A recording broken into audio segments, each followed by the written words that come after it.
Bueno, de esta manera continuamos en Inversiones del Sur. Estamos junto al señor Pablo Obreque, economista, amigo del programa. ¿Cómo estás, Pablito querido? ¿Cómo andás, Mariano? ¿Cómo te trata el calor? Bien, bien, bien. Justamente con mucho calor me trata. Pablo, en este 2020, en el cierre de este 2020, ¿quiénes son los ganadores y los perdedores de este año?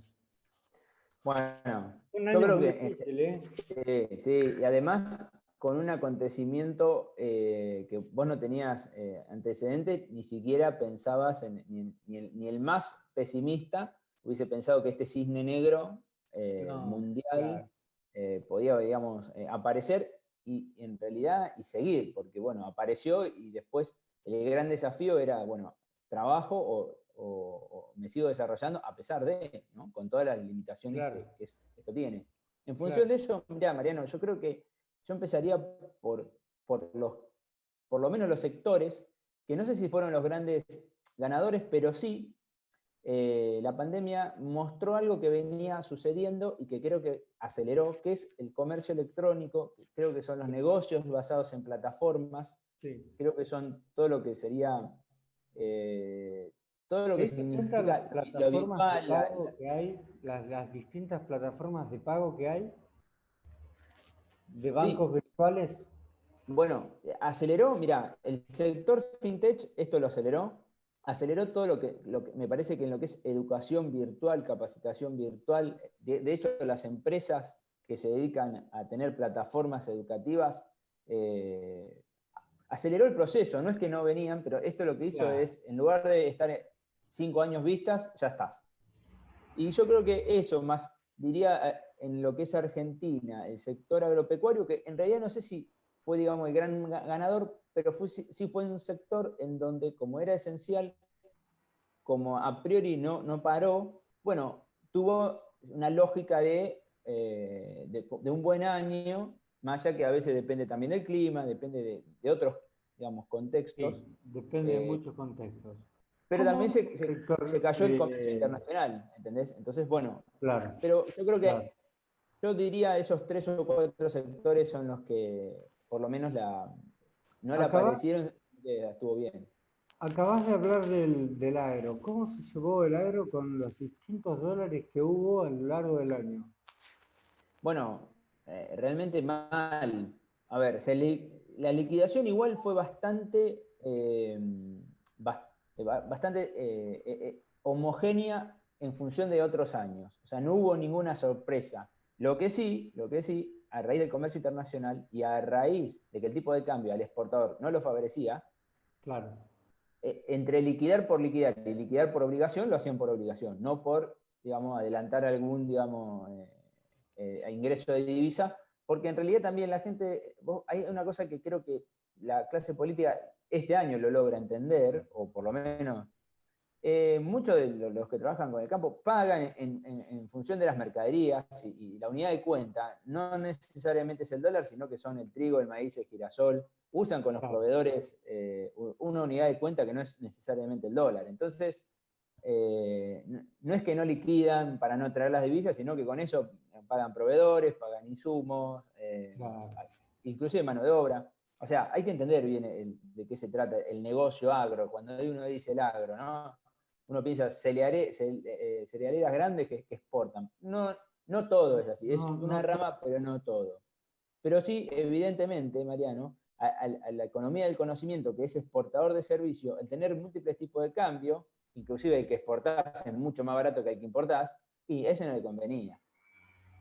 Y Bien. eso te genera un desincentivo importante para, por lo menos, escaparte del peso a 80 cuando vos el tipo de cambio te lo podían pagar por X alternativas diferentes. Y después, bueno, la parte negativa, me parece, los sectores que la han pasado realmente mal en este 2020, bueno, comercial principalmente, eh, Claro.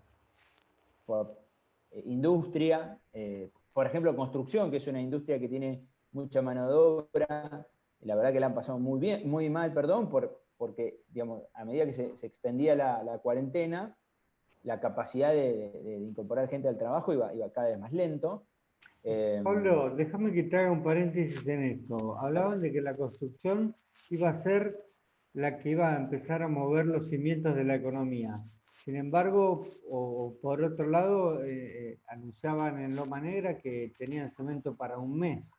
Eso es un problema importantísimo. Tenés un problema de desabastecimiento. Entonces, como vos no sabés a qué precio reponer, ¿qué haces? No vendés, porque vos imaginate este caso. Si vos vendés y no sabés a qué precio reponer, probablemente vendas, tengas todo ingreso, como no sabés cuándo y cuánto podés reponer, no tenés costo para comprar, con lo cual la diferencia de ganancia es muy grande, Mariano. O sea que después tenés que pagar mucho impuesto a la ganancia por esa diferencia. Me acabas de hablar de impuestos. Hay un impuesto para las grandes fortunas. ¿Qué opinas del tema, Pablo? Mirá, yo creo que ahí, y fíjate una cosa, primero no le han dicho impuesto porque sería inconstitucional, porque ya grava el patrimonio, pero este aporte, por así decirlo, grava sobre los activos, Mariano, y no sobre el patrimonio. ¿Qué quiere decir? Te doy un ejemplo. Vos sacaste un préstamo por 200 millones de pesos, ¿está bien? En realidad vos tenés un activo que compraste con eso, pero tenés una deuda. Sin embargo, para la ley, vos tenés que pagar por esos 200 millones de pesos, porque te lo toma como activo y no te lo toma como patrimonio, porque yo en el patrimonio te digo, bueno, Mariano compró maquinaria por 200 palos, pero debe los 200. En realidad el saldo se complementa, ¿entendés? No tenés que pagar. Con esto vos pagás. Y además, otra cosa, que yo creo que, digamos, no es una buena señal, hablando de las señales para la economía. ¿A qué tipo de cambio me tomás los activos? ¿Al de 80? ¿Al contado con liquidación? ¿Al de solidario? ¿Por qué? Porque a 80, si vos me lo tomás, supongamos que me lo tomás al 31 de diciembre del 2019, el tipo de cambio era 60. Vamos a cerrar el año, ¿no? O cerraste el año a cerca de 90, entonces, inclusive los que en el 31 de diciembre no entraban al aporte, quizás el 31 de diciembre del 20 sí.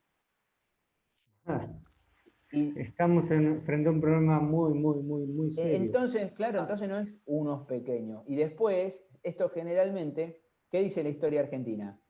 No hay ningún impuesto transitorio que no se convierta en permanente. Entonces, hoy son 9.000, después 12.000, después van a ser 25.000, después 35.000, y después, por el departamento y el auto que vos tenés, Mariano, pagá. Y además ya pagás por bienes personales. Entonces, que no es una buena medida, porque tampoco escuché ninguna reducción de gastos, ¿viste? Entonces, es como que ponen siempre lo mismo. Claro. Siempre lo mismo. Siempre impuestos. Hasta aquí, ganadores y perdedores, de la mano de Pablo Breque. Gracias, Pablo, querido. Te mando un gran abrazo. Abrazo grande, Mariano. Placer para mí. 2021, vamos para adelante. Ojalá que ni se parezca al 20. Ojalá. Abrazo grande, hermano. Abrazo grande. Grupo Omega, desde 1998, en obras y servicios industriales. Ecuador 3570, Parque Industrial Bahía Blanca. www.grupo-omega.com.ar. Porque sos de la tierra donde se amasan los sueños. Sueños del granero del mundo. Un granero del mejor trigo. Trigo que cuidan estas manos sabias. Manos que trabajan nuestros campos. Campos que tienen la mejor tierra. Tierra que nutrimos con urea. Somos de la tierra del alimento. Y en ese origen está todo. Profértil, vida para nuestra tierra. Lo que sabemos lo hacemos pensando en vos. Tercerización, búsqueda y selección de personal, capacitación y promociones. bhisrl.com